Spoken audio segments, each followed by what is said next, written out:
Tea காப்பிக்கு பதிலாக வேறு ஏதாவது சாப்பிடலாம் அப்படிங்கிற ஐடியா அடிக்கடி தோணும். 2 நாள் ட்ரை பண்ணுவேன். அப்புறம் மறுபடியும் டீ குடிக்காமல் இருக்கிற மாதிரி இருக்காது அப்படிங்கிறதுனால மறுபடியும் டீக்கே போயிடுறது. நான் இன்றைக்கி ஒரு மாதுளப்பழம், ஒரு ஆப்பிள் பழம், அப்புறம் கொஞ்சமாக பால், இது கூட கொஞ்சம் ஒரு டேஸ்ட் எடுத்துட்டு நீங்கள் நல்லா அரைச்சிட்டு அதுக்கப்புறம் எடுத்துக்கிட்டிங்கன்னா போதும். ரொம்ப நல்லாயிருக்கும். அதே மாதிரி காலையில் சாப்பிடாமல் இருந்தால் கூட தெரியாது இந்த மாதிரி குடிச்சிங்க அப்படின்னா. நீங்கள் மாற்றி மாற்றி எது வேணாலும் அரைச்சிக்கலாம். பழம் கூட போட்டு நீங்கள் அரைச்சி சாப்பிட்டிங்கனாலே போதும், நல்லாயிருக்கும் டேஸ்ட்டுமே.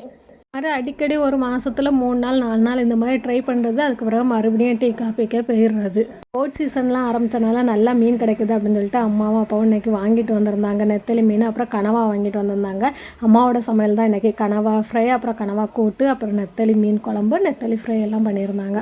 அப்போவுமே கடை இருக்கிறதுனால மேக்ஸிமம் எங்கேயும் வெளியெல்லாம் போகவே மாட்டாங்க. ஏன்னா கடை ஓப்பன் பண்ணணும் அப்படிங்கிறதுக்காண்டி. இங்கேயே வந்தாலே கொஞ்ச நேரம் தான் இருப்பாங்க. ஒரு 11 மணி போல் வருவாங்க. 3 மணிக்கெல்லாம் கிளம்பிடுவாங்க. ஈவினிங் போய் கடை ஓப்பன் பண்ணணும் அப்படிங்கிறதுக்காண்டி.